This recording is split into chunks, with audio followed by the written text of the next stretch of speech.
Hello and welcome back to the Dugout podcast. I'm your host, Alexander Cruikshanks, and today I'm joined by Ethan Barlow. We're going to be covering Scotland because we missed it last week. Sorry about that. We are going to be covering the weekend's action, and we might be covering the European stuff, or there'll be a separate video. We haven't really settled on that yet, but we're just getting it going because we want to get an episode out. Ethan, how you doing, mate? Yeah, good. Good to have league action back after for once a refreshing international break, you could say. Yeah, definitely. It was quite a good international break for once. Yeah, it's quite surprising. Maybe Clark's bought himself a bit more time. Yeah, definitely. I think we needed that. I think we sat here, the three of us. Us two and Laurie said that this Nations League campaign was a free hit for the players to prove themselves, and they've really kind of stepped up in these last three games. Obviously, the draw with Portugal in the last break, and now two good wins against good opposition that we should be competing with, and I think that's where the disappointment comes from Scotland fans. But yeah, really good to kind of survive in League A for now, and yeah, Yeah, I'd agree. I'd say there's been some sort of new developments as well for the Scotland team. Some new outstanding players. John Souttar, for one, I think has really excelled in this back four, especially. And for me, he's emerged as Scotland's best centre back. And another one, more of a rising star, Ben Doak, who really caught the attention of the Scotland fans. And I think this break obviously got a bit of a run in the last break, but this one he's sort of solidified himself. And he's convinced all the Scotland fans that we should be sticking to that formation to keep yeah, him in that position. yeah. I think there's maybe Kieran Tierney being back fit. I seen he was back in Arsenal training today. Might raise the question of Steve Clarke reverting back to what he knows, but I think I Ben Doak yeah, I takes that out don't of the question. yeah, I don't think it's worth it either. Changing it Yeah, all for Kieran Tierney, who he's a great player, but he's not. I think because of the injuries, he's not what people thought he would be, yeah, and he's not a guy you build your team around. That guy's Ben Doak, so yeah. someone you can build the side around for the next 10, 12 years. And I know that's placing a lot of hope on such a young guy's shoulders, but he looks brilliant, and he's.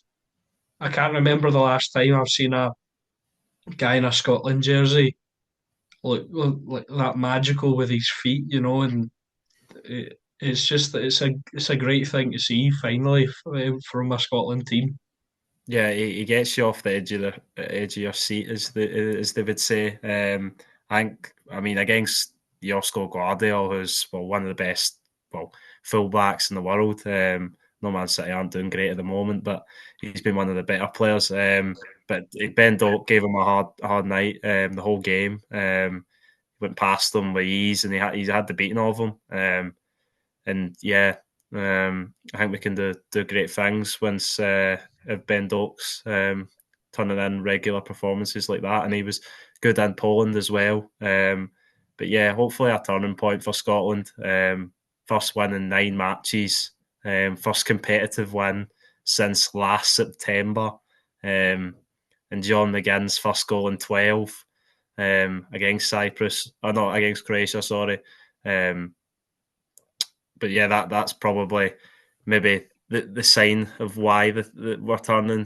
John McGinn was obviously at the heart of everything good for Scotland when we had that period where we beat Spain, and we went through our qualifying group pretty easily. But the goals have kind of dried up for him. But obviously he's still going for historic goal scoring records for Scotland.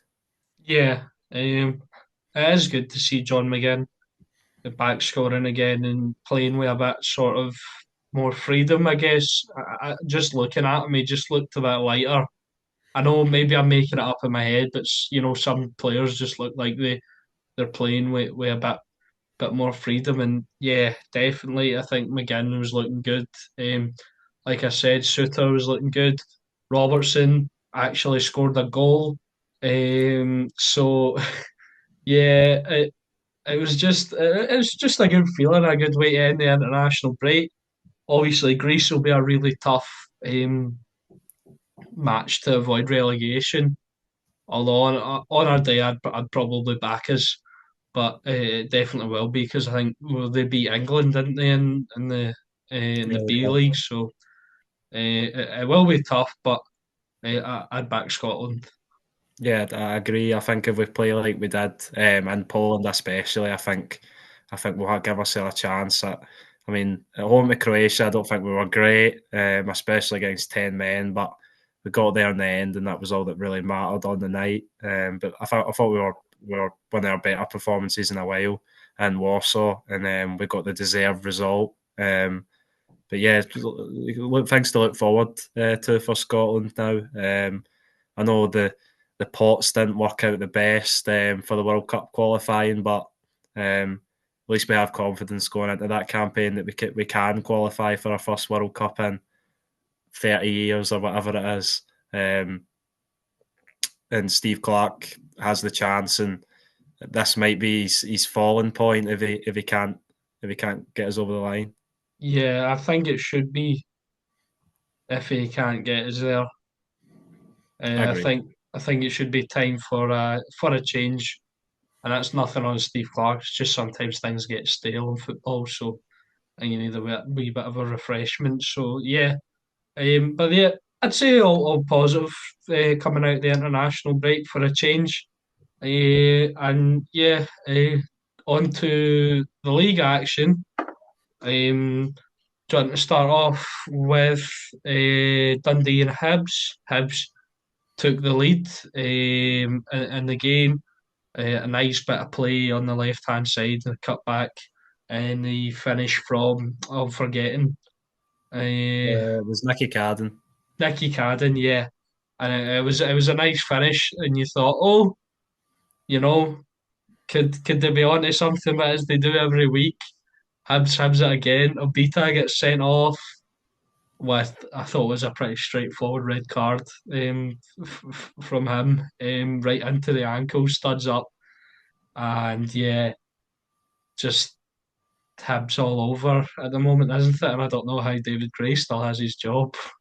Yeah, it's a good goal. 2 minutes in, they get the lead. They start the game how they finished before the international break against St Mirren when they had that sort of late charge at Easter Road to rescue a point, which never really happened with Nicky Cadden at the heart of it. He obviously scores again here with a good cross from a beater, and then a beater terrible touch. And he just lunges in on Silla, and it's a clear red card, and it's not the first time in the match that one of the Hibs players takes a terrible touch, leading to a catastrophic moment, you could say.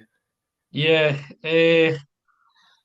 Another well, thing, I forgot to mention that. I was just going to say about Eli Yuan's keepy ups. A lot of Hibs fans not very yeah, happy with that. I saw that as I well. think you can see why. Maybe a slight overreaction, but yeah, it's just there's nothing going right for Hibs at the moment. Yeah, so onto that poor touch you were talking about. So me and you were making our sort of worst team of the season so far, and our goalkeeper was Bursic, and I think he just keeps showing every week why. Awful from him, wasn't it? Yeah, I mean the goals before that. I mean, all three goals, all four goals, you could say, from a Hibs point of view, are very avoidable. Yeah, The first one's really poor defending. Second one's our own goal. Third one's Busick. Don't know what he's doing. He just takes a terrible touch. Palmer Holden does well to kind of close them down and get Fourth quite an one easy win. was a nice finish from Yeah, Curtis Main, which you don't say often. But yeah, it's yeah. kind of weird though. As a striker, that's you don't sign Curtis Main to score goals, do you? You No, sign no. Curtis Main to batter into people. Yeah, I remember the game. Probably remember it. I think it was last season, Celtic v St Mirren, where St Mirren won 2-0 against Celtic, and Curtis Main was just a handful, and I think he scored on that day. But yeah, that's what he is. He's a handful, but it was a good clinical finish. It was really good by Lyle Cameron. In the last kind of dying embers of the game, they're 2 goals up. He's chasing down. Um, the Hibs player to win the ball back, and then he slides through Main, who tops off a good win for Tony Docherty's Dundee, who are 1 win, 1 loss. Need to be a little tiny bit more consistent if they want to get top six, I think. But for Hibs and David Gray, how long does it last? Well, if they Has keep going at this rate, they're definitely going down, aren't they? Yeah, I looked at their fixtures. Next 3 games they've got as we're recording this. They're playing Aberdeen tonight, which not an easy game, of course. Then they've got Motherwell away, and then they've got Celtic away. So, yeah, Yeah, that's not an easy run. I don't Um, really understand where the points are going to come from, and I don't really understand where the kind of line is where David Gray is going to lose his job. yeah, although they're playing Aberdeen, they could capitalise off of Aberdeen's first league loss of the season to St Mirren over in Paisley. Nice transition there. You like that one? Yeah, yeah. But yeah, first league loss of the season for Aberdeen. Massive for the title race actually, because now you're starting to see those gaps sort of appear, aren't you? Everyone thought they'd fall away eventually. They have lost, and people the way Celtic are going, the people aren't seeing much other way it will go. So once Aberdeen start losing, I guess you could think the floodgates have opened.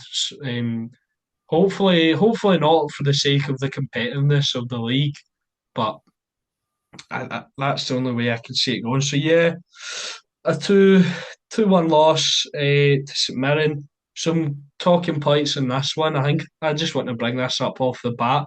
The Alex Gogic red card. Um, I didn't even think that was a foul. Yeah, I I know. don't know what John Beaton's seen. Has he seen him kind of jump or what's Yeah, happened there?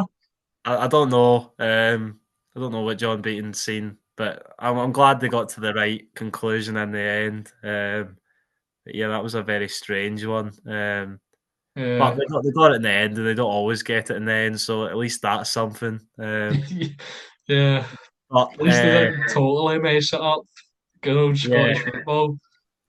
yeah, but I was just going to say about Aberdeen. I think a lot of people kind of thought they were behind Celtic just before this game, just because of how Celtic are actually playing. But people were kind of maybe forgetting that Aberdeen have won every game, or bar the one with Celtic at Celtic Park as well. But um, I don't think it's anything for Aberdeen to be concerned about. I think they're going to lose games in this season. Yeah. Celtic will probably lose a game in the season as well. Um, Despite how good they've looked. Although I think we'll pose a question when we're talking about Celtic that you posed to me the other day. So Yeah, yeah, but yeah, I think they're going to lose games. It was tough conditions. I know both teams play on it, but yes, St Mirren were good. They got after Aberdeen, and I think Stephen Robinson's contract extension. I know I always refer to it. I think that's really boosted them. I was looking at it. St Mirren had won 3 of the 14 games before he extended, and now they've won 3 of the last 5. So maybe a bit yeah, more faith in the manager, a bit more confidence in him's kind of helped the players to get that extra little kick. And definitely, now definitely. they're into the top six. Yeah. Do you want to just talk about the goals? So Yeah. Samarin's first goal might be one of the best goals I've ever seen. Just the two from Rubicic and who's the other one? But it's Loy. Yeah, well, it's so poor from the two of them, but Olasanya just chases them down, gets in, and it's a nice finish. Do you know what I thought was quite funny though? When the ball goes past and it's going in the net, you see the Did you see the massive bobble? Yeah, I did. Like I how did see bad the that. pitch is. Like how bad. Like was that a big just frozen chunk on Yeah, in the 6 yard box? Like makes you wonder what kind of conditions these guys are playing on. But yeah, massive bobble. But yeah, St Mirren took the lead. Aberdeen equalised with a funny goal as well. Nisbet completely mistimes an effort off the volley. Uh, Falls to Jamie McGrath, puts it away nicely. And I saw Nisbet sort of laughing with McGrath after the goal, kind of going, "Oh yeah, that I assisted you there," which I thought was quite funny. And then I never thought I'd see a Griddy and Paisley, but Taylor grabs the winner and hits the Griddy in front of the Paisley support, and yeah, they take a win, and it's yeah, brilliant for St Mirren. yeah. Really good one.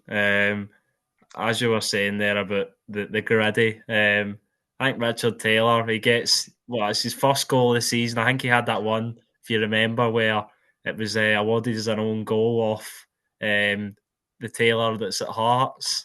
Um, Yeah.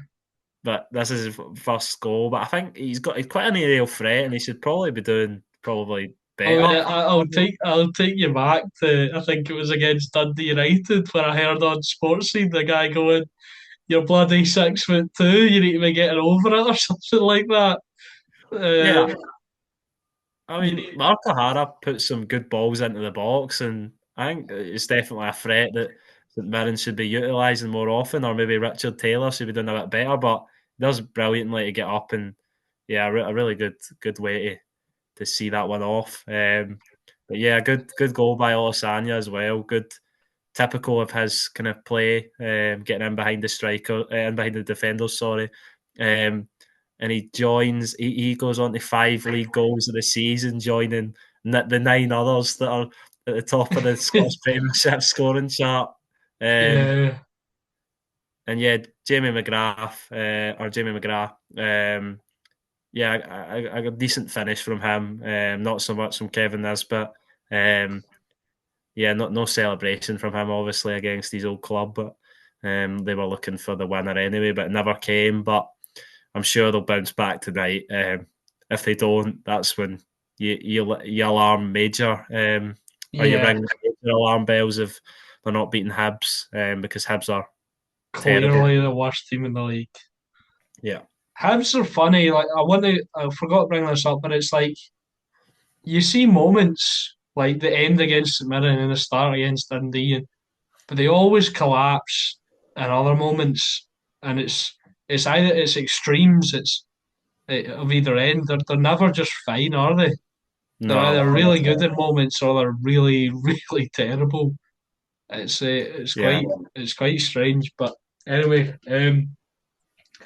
move on to we'll go all the way up to Dingwall. Ross County uh, taking on Motherwell, and they got a surprise 2-1 win. Actually, me and Ethan were debating about goal of the week. Who would you go for? And this has actually sparked my memory. I think it's Ross County's second goal. I think is would be my choice for goal of the week. Just the dip on it in the curve to beat Oxborough.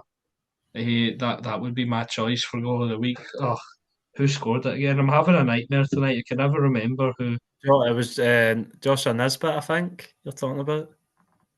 Yeah, Brilliant international guy in the midfield, yeah, I think. think so. I think I remember the goal. I remember seeing the goal. But yeah, Ross County, a brilliant win for them.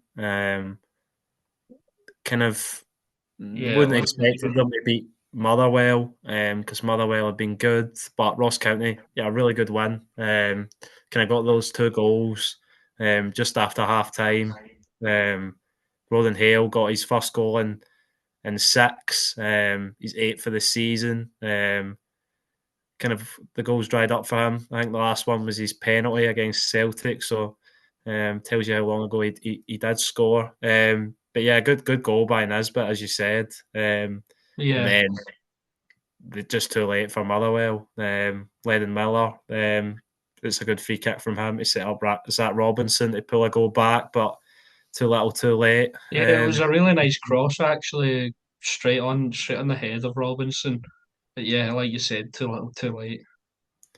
Yeah, and I think Ross County deserved to win, and it's about all these teams that kind of you would expect to be down there. It's just about kind of keep taking points here and there, and that they will move away from Hibs because I know we keep referring to it. And sorry, to any Hibs fans watching to remind you, but Hibs are really poor. So if you're picking up more points than them, you're going to keep moving away from them. Ross County in eighth now. Motherwell miss out on the chance to claw back points on the two teams directly above them, which I'm sure we'll go on to talk about in a minute. But yeah, a decent game and a brilliant result for Ross County. Yeah, definitely. Just before we jump on to those two teams, we'll talk about Kilmarnock losing 1-0 to St Johnstone, and the discipline problem continues for Kilmarnock. Liam Donnelly with a double booking, another double booking in the Premiership. There's been a lot this season, and it's give me a bit, sorry about that. A bit of shouting in my house, so that's why there's a bit of a weird cut there, a bit of me sort of trailing off. But we're talking about the disciplinary issues. Um, Kilmarnock, Liam Donnelly, yeah, sent off for two yellows. Really, really poor from him. Ethan's just laughing at me. But yeah, really, really poor from him to get sent off. Um, uh, I'm losing it. Yeah, Ethan, bad from silly challenge to make. We're on a yellow. Yeah, I think this isn't the first time we've seen this from Liam Donnelly. I think he's sixth and seventh yellows of the season. Sorry. Um, and that's the second time he's got picked up two yellows. His second red card of the season. Um, could have even been more. We had that one at against Celtic where a lot of people were questioning whether that was a red card for his kind of arm smash on Schmeichel. Right, he But was yeah, auditioning for the UFC. yeah. But yeah, the disciplinary issues at Kilmarnock are a massive, massive problem. That's their sixth red card this season, five in the league. And it's strange because Kelly have made like the third least fouls in the league this season, yet they've got the most red cards. And they're third from the bottom for yellows as well. So I don't really know how they're just getting so many yellow red cards. Sorry, I heard on Super Scoreboard the other day that Derek McInnes had set a fine in for players doing silly fouls in training. So I don't know what kind of fine Liam Donnelly's going to get for doing silly fouls in a game. Both yellow cards. It could go either way, but they both are probably yellow cards. It's a bit similar to Sucic for Croatia against Scotland. To kind of, they could go either way easily. But he gets a red card, and I think yeah, once you get that first one to make challenges like that while you're on a yellow is just asking for it. So yeah, yeah, definitely. I mean, I think Rangers had the most last season, and it was five, and Kilmarnock have already got five in the league, so kind of shows the rate they're going at. And Wright, Joe Wright, and Liam Donnelly as individuals have more red cards than seven of the teams in the Scottish wow. Premiership. So yeah, that is really is poor, and they're not going to win many games if they keep getting red cards. Yeah. But a good win for St Johnstone. That's 3 wins, 3 losses for Simo Valakari now. It's not bad at all. Yeah, that's a decent record for St Johnstone. They're 5 points off the top six and 5 points off the bottom of the league, so they're in a decent position. Yeah, and Kilmarnock have fallen below St Johnstone. Kelly now into 10th. Um, Not really much action in this game outside the red card and the goal. I don't think it was a good goal from Mackenzie Kirk. Good header. Maybe Robbie Yeah, McCrory could do a little better. He does get a touch on it, but it's a good header. Good cross from Raymond. yeah. Big Raymond getting a good ball into the box. But yeah, good win for St Johnstone. Now on to Ibrox, where Rangers drop points again. They drew one each with Dundee United, and Ethan, you kind of said jokingly to me, we're ready for another one of your rants, but I'm out of energy. I'm finished, and it's it's a shocking first half again. Second half, changes were made. We looked decent, but it was like too little, too late. You can't be relying on a one. It's either been we've been good in the first half, or good in the second half, or good in periods. There's never been a game where I think we've been good all. Like even when we beat Ross County 6-0, I don't think I, I didn't walk away from that feeling like we were brilliant. I just think it was a case of we finished basically everything we got. But yeah, it's not it's not good right now, and I am slowly starting to turn on Philippe Clement. I've said for weeks to give him time, because you can't just keep changing managers, but I've not seen any change from him. In the press, he seems to be in denial. I don't know if it's a language barrier, but he's saying all sorts of things in the press that is making you think, are you delusional as to what's going on? Um, clutching at straws, saying, "Oh, well, we're good." I think he said, "Oh, we're good in the second half. We just need to turn that into a full." Yeah, probably, but we haven't seen that once. We've seen the team be good in moments. We haven't seen them be good for a full 90.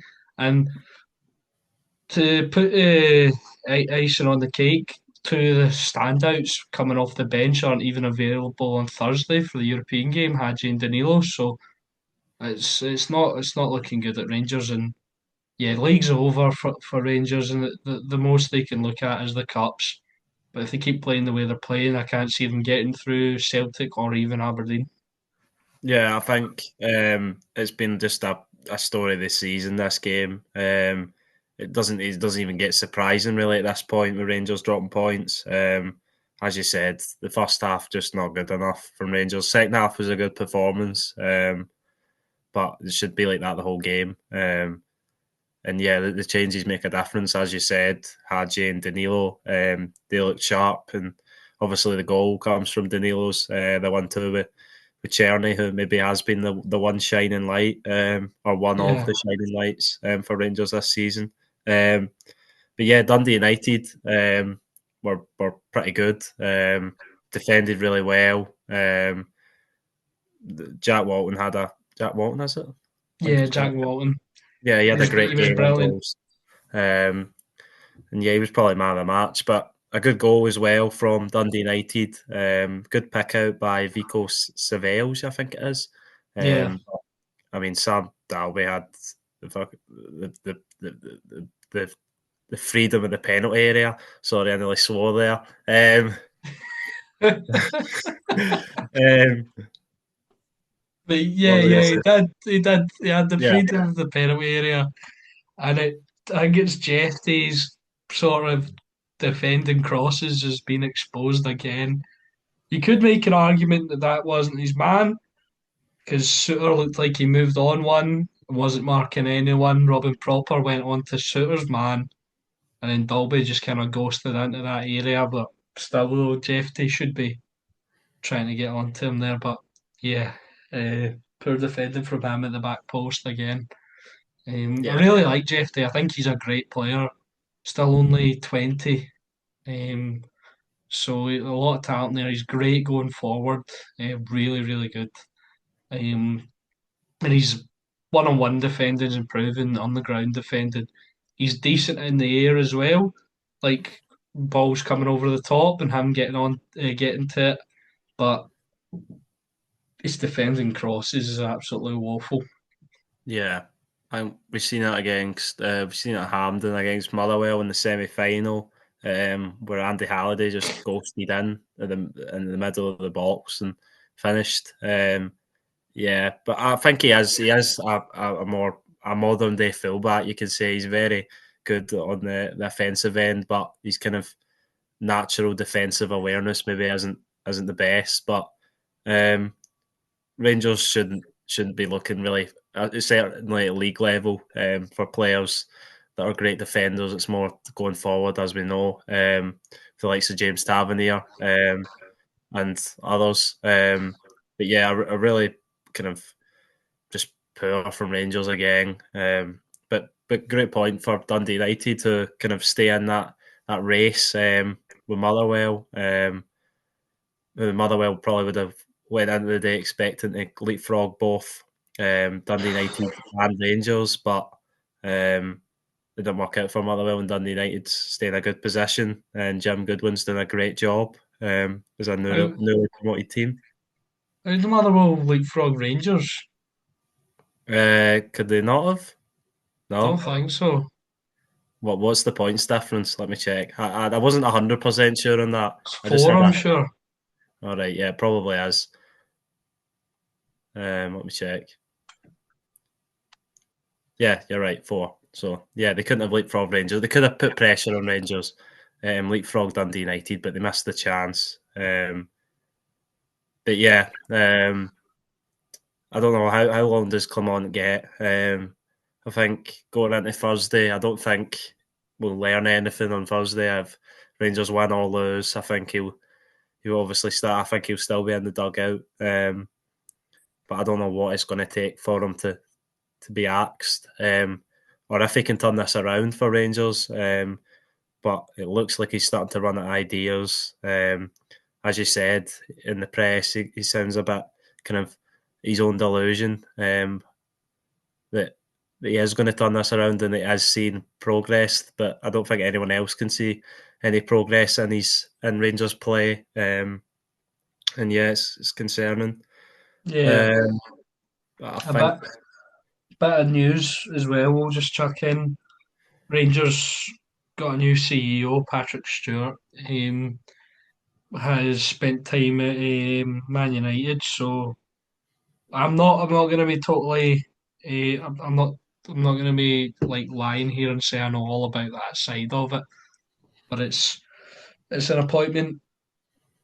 I think it's been needed because Rangers haven't had a CEO since James Bisgrove left. So hopefully that can help get the club back on track. But yeah, uh, really poor.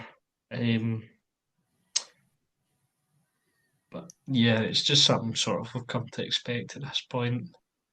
yeah, and I think the only kind of thing, kind of positive for Rangers at the moment is Europe. Done Yeah, pretty decently so far and have a real chance on Thursday to secure I that. wouldn't be surprised if we just went to France and played Nice off the park, honestly, Yeah.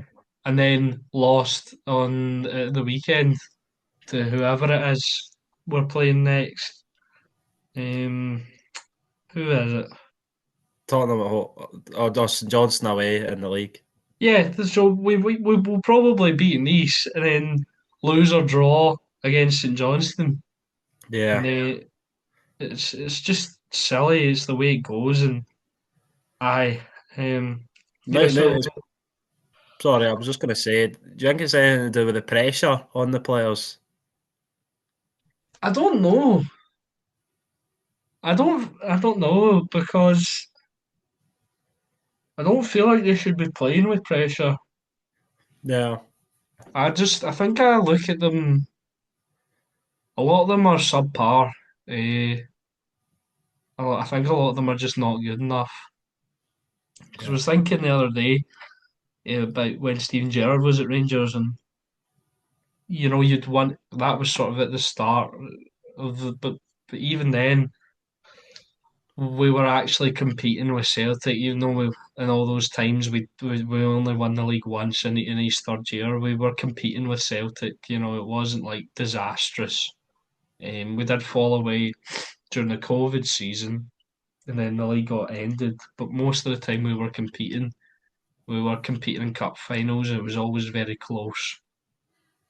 It doesn't feel. It feels like there's a chasm. No, it doesn't feel like there is. There's a chasm of daylight between the two sides, and you look at the players and compare them. I don't think I'd put anyone, maybe bar Jack Butland, into the Celtic team just because obviously prime Casper Schmeichel takes it every day of the week, but it's just because Schmeichel's a bit older. But I don't think I'd put anyone in right now. yeah. I think Uh, that's. I'm sorry, I was going to say. I think that's like. I think since maybe the years you're talking about where Rangers were competing, I think Celtic are in maybe a better patch than now. But even still, Rangers probably not probably definitely are just underperforming where Rangers should be, in no relation to Celtic. yeah, Rangers are way off of what they should be doing in the Scottish Premiership, and that's the worrying signs and the frustrating elements of it for the fans. yeah, definitely. Yeah, and like I said, there's so many players that I just think aren't up to standard. You look at the team and you think that's not a team that I think can challenge for a league title. I think there's players there that can, but I don't think they've got the supporting cast.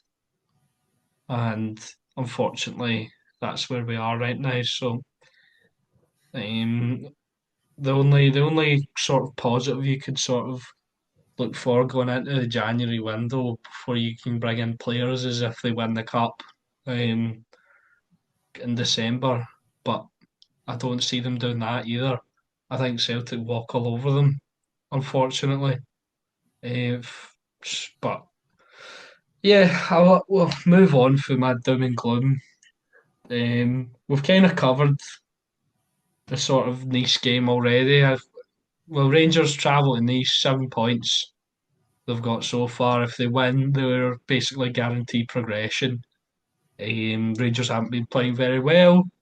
Nice haven't done very well in the Europa League, so it could go either way.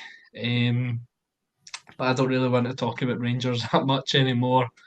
So unless you've got anything to add, I think we should just talk about Celtic and Hearts. Yeah, no, nothing to add. I think, um, yeah, as you said, Rangers v Nice. It's a difficult one to predict. I'd say Rangers this season and seasons gone by, usually a good outfit in the European competitions, despite league form. Nice have been good in the league, um, not too good in Europa League. Oh, Um, But yeah, Hearts v Celtic at Tynecastle. It was a strange kick-off time, 7:45, Saturday night kick-off. But I'm sure the Celtic fans, the 800 of them, I think it was, in attendance, enjoyed it. Kind of same old story for Neil Critchley's Hearts. Good performance in the first half, arguably the better team, but um, yeah, it's kind of a story of what ifs for Hearts. They're playing well in the games and periods of the games, but they're not picking up any points. You've seen it against Heidenheim, and you've seen it against in other games this season. I think they've got to start picking up points, but obviously no one's expecting them to go and beat Celtic. But um, these are the kind of things that Hearts are going to need to do if they want to kind of make a push for top six. I know they're yeah, sitting bottom, but that's where they would expect to be with the quality of their players. Yeah, Celtic, just back to it after international break. They moved at the top by points for the first time this season. Credit to Aberdeen for kind of pushing them all the way so far. Despite Celtic's probably more dominance across the games, barring that Aberdeen game at Celtic Park. Yeah, and you touched on it. Can Celtic go invincible this season? I think it's a possibility. It would be quite funny if they did. In a way of when Rodgers' team did it. Obviously, the domestic run was brilliant, but they were talking about the league and they went, "It'll never be done again."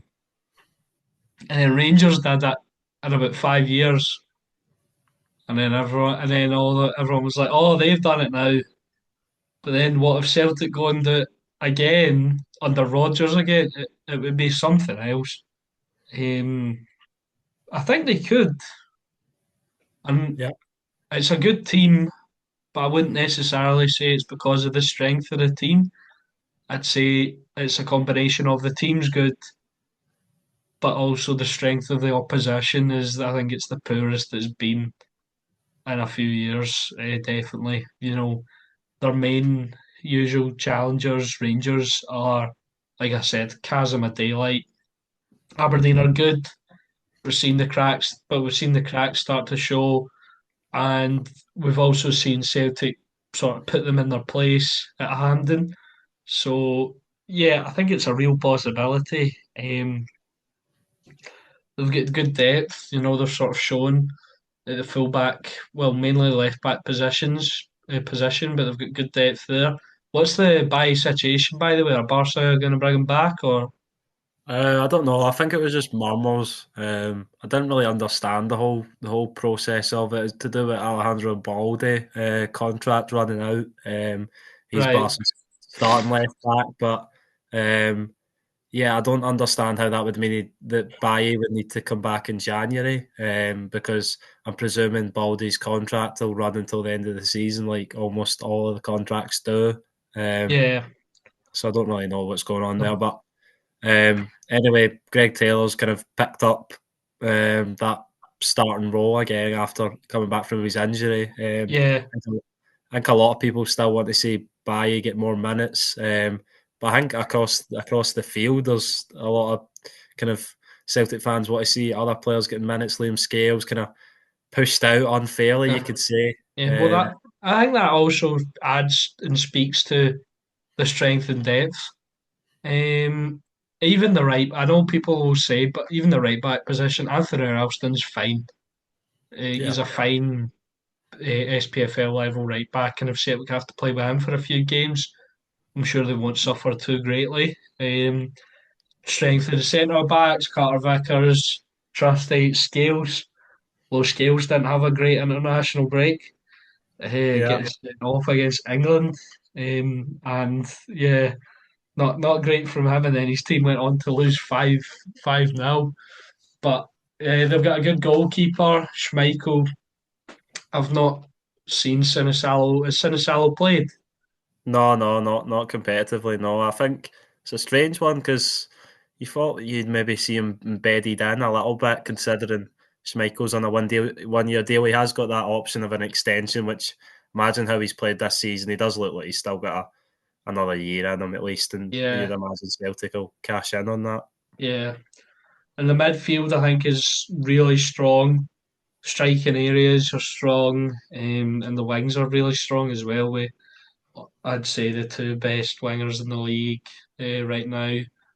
And obviously Ida got a brace, penalty and a nice finish.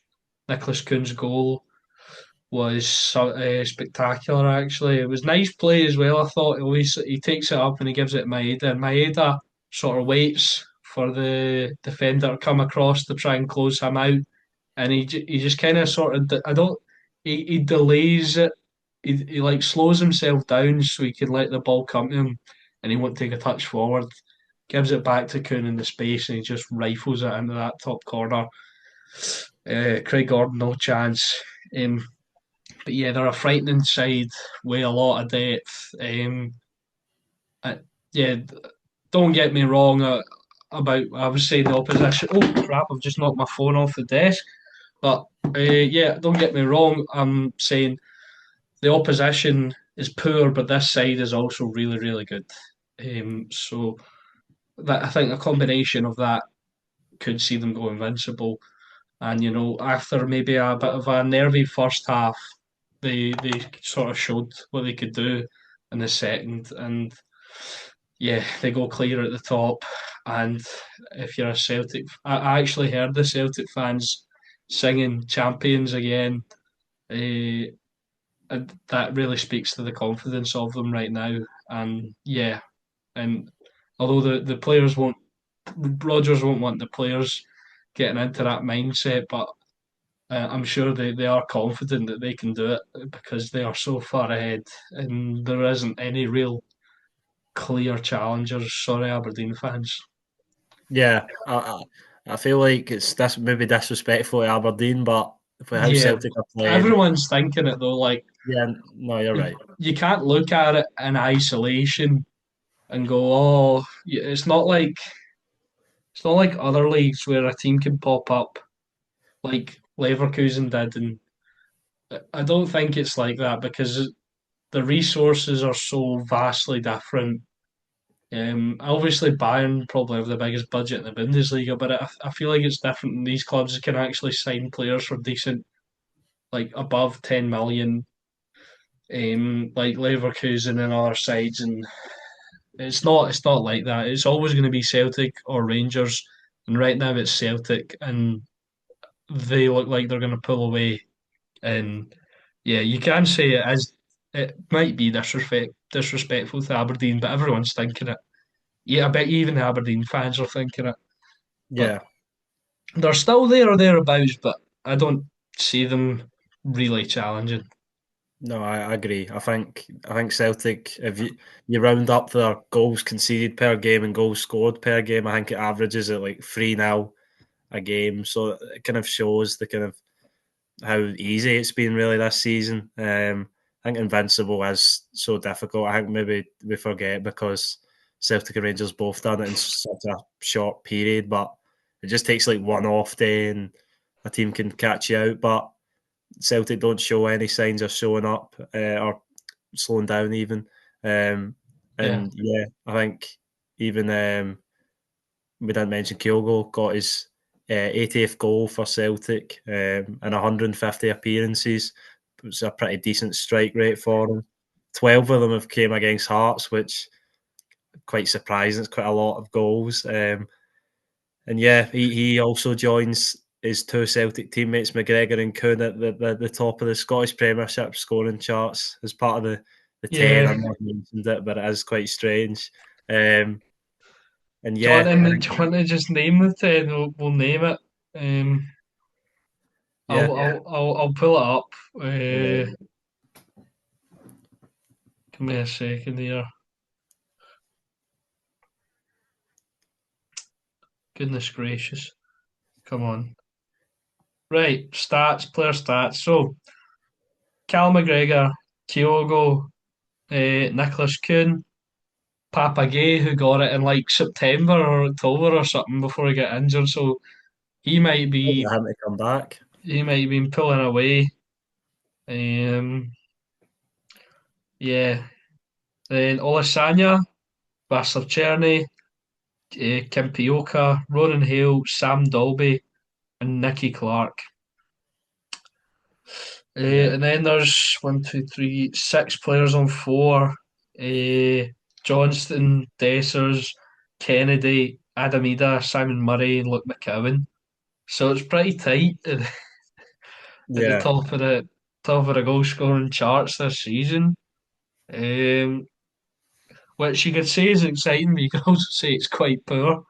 yeah, Uh, but yeah, right. But yeah, big win for Celtic. They go clear top. Hearts, you know, they'll be disappointed, but it's not one that they'll be kicking themselves that they lost. I'd say maybe in the fashion that they lost, but still. yeah. Um, I think I we'll just think move. Oh, sorry. I was just going to say everything's rosy at Celtic at the moment. James Yeah, Forrest.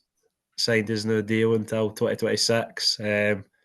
So we'll be at Celtic for 16 years. And he looks like he'll probably do it this season. That he's going to become the most decorated Celtic player of all time, which is quite an achievement. But Cal McGregor's two behind him, so McGregor could overtake him once James Forrest hangs up his boots. That's if McGregor outstays Forrest enough to do that. And Alistair Johnson signed until 2029 as well. I think that's a really good bit of business for him to get him in. The Greg Taylor contract running out, I think that one needs to be done. But yeah, everything's brilliant at Celtic at the moment. So, on to the European Games. Celtic take on Club Brugge, or Bruges, or Brugge, depending on what you say. And Hearts take on Cercle Bruges, or Brugge, or Brugge. So, yeah, a double Belgian week for the other teams. We've already kind of covered Rangers. And like I said, I don't really want to talk about Rangers anymore. So, yeah, Celtic playing Club Brugge, two teams in good form. Club Brugge with a massive win at the weekend. And, well, another kind of tie-in Greek man who will probably see playing Scotland, scoring four for Bruges in their big win at the weekend. Christos Jolis.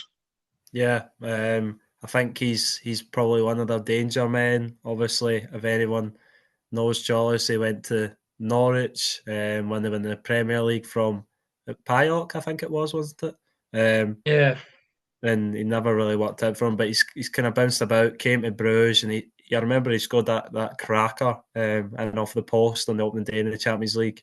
We've also got Andre Skov Olsen, who Scotland know, the Danish winger. He's quite a dangerous player. I think he was linked with Rangers in the past as well, with a move.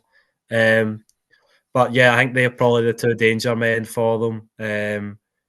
And yeah, I think Club Brugge, no one should be underestimating them. They're a solid Champions League team. They obviously beat Aston Villa in the last game they played in the Champions League, albeit a kind of strange penalty which won them the game. But this will not be like a Slovan Bratislava coming to Celtic Park. This will be a team and it'll be a tight game. But I'm confident Celtic can get the result needed. I think there's going to be kind of question for change in the midfield. I think a lot of people are kind of suggesting that Paulo Bernardo gets a chance over Arne Engels, who hasn't quite cut the heights that maybe he did in these first few games. But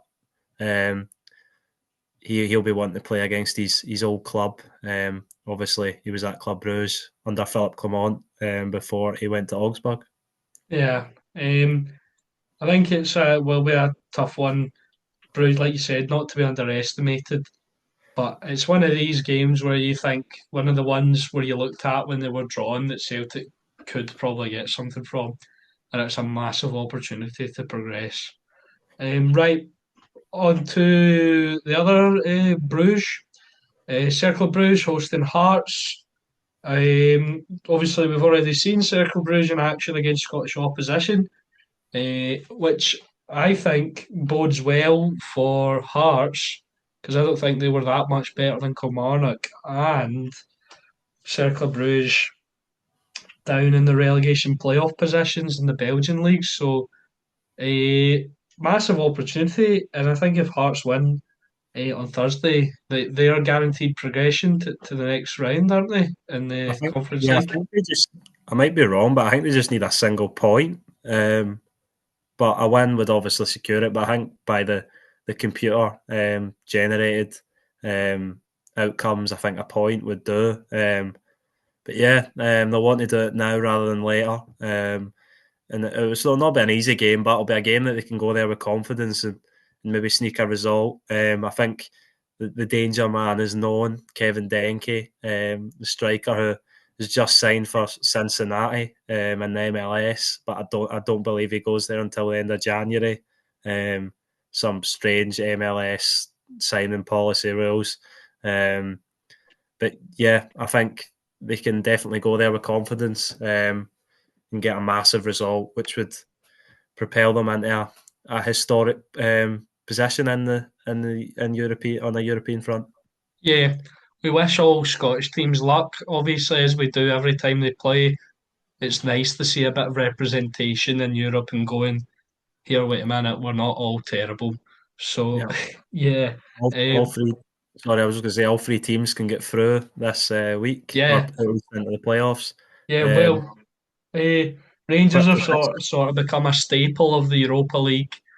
Celtic looking to make their mark in the new format of the Champions League, and Hearts making a run at it in Europe for the first time in years. So it's really positive for Scottish football.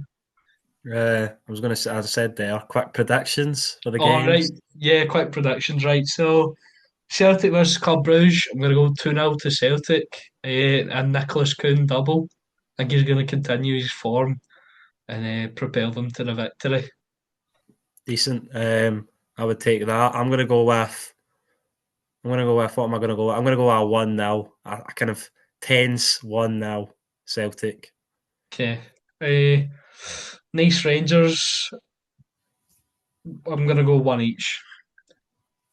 I'm going to go nothing each. Oh, really? Have a bore fest, but yeah, that's Uh, what and for Circle Bridge Hearts, I'm going to go 3-2 to Hearts.